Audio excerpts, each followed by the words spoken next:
dès lors qu'on exclut les financières et les cycliques profondes, on se retrouve tout de même avec des PE à 17. Voilà. Donc ça aussi, c'est une observation récurrente des 3 dernières années. On démarre l'année avec des PE qui nous semblent plutôt élevés. Alors, ce PE de 17, encore une fois, c'est le PE quand on enlève les valeurs financières qui se traitent toujours sur des PE très très bas et quand on enlève les valeurs dites cycliques profondes, puisqu'elles ne maîtrisent pas leurs résultats, hein, c'est vraiment en fonction du prix des matières premières.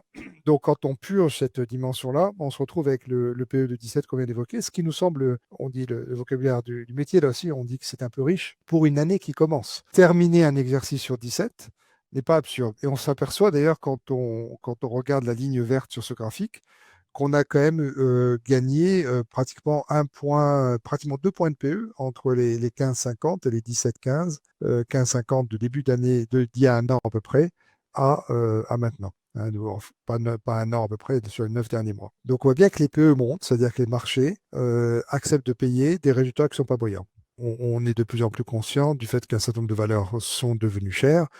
On les connaît, hein, mais on a cité à l'infini les valeurs du technologie, on a cité à l'infini les valeurs de type luxe ou de très très belles affaires comme Essilor pour parler d'entreprises françaises.